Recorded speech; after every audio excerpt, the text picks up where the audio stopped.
বন্ধুরা, দুপুরবেলায় গোপাল সোনাকে সেবা দেওয়ার পর বাড়িতে আমাকে কি কি কাজ করতে হয় চলো সেটা আজকে তোমাদের সঙ্গে শেয়ার করব। তো দেখো, গোপাল সোনাকে স্নান দান করে এসে গোপাল সোনাকে সেবা দেওয়ার পর এখানে আমি মাথাটা আঁচড়ে নিয়েছিলাম। কোনোদিনও তো চুলগুলো ভালোভাবে আঁচড়ানো হয় না, যত্ন নেওয়া হয় না সেভাবে। তো মাথা আঁচড়ে দেখি এর মধ্যে কলে জলও ছেড়ে দিয়েছে, তাই তাড়াতাড়ি করে জলটা ভরে ব্যাগে করে বোতলগুলো নিয়ে চলে এসেছি ঘরে, আমার ছোট্ট কুঁড়ে ঘরে। তো এখন দেখো আমি বসে পড়েছি কিছু বকফুল ছাড়াতে। এখানে বকফুলগুলো বড়া ভাজবো, আর বেগুনটাকে কিন্তু আমি ওখানটাতে তেল মাখিয়ে দিয়ে দিয়েছি, এটা বেগুনটা পুড়িয়ে নেব। তো এখানে বকফুল বড়া আর এখানে হচ্ছিল বেগুন পোড়া, সব গোছানো হয়ে গেছে। তো চলো এবার বেগুনটা মেখে নিই। তো এই দেখো মাও চলে এসছে, তো মাকে কিন্তু আমি খাবার দিয়ে দিয়েছি দুপুরের। দেখো এখানে কিন্তু ভাত, বেগুন পোড়া আর বকফুলের বড়া।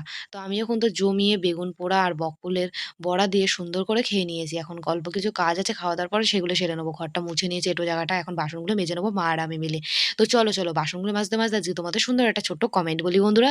খুব ভালো লাগছে দিদিকে। থ্যাংক ইউ বোন, আমাকে এত সুন্দর একটা কমেন্ট করার জন্য। আমার তরফ থেকে রইলো তোমার জন্য অনেক অনেক ভালোবাসা। অনেক ভালো থেকো বোন তুমি। নেক্সট বার তুমি তোমার নামটা বলো।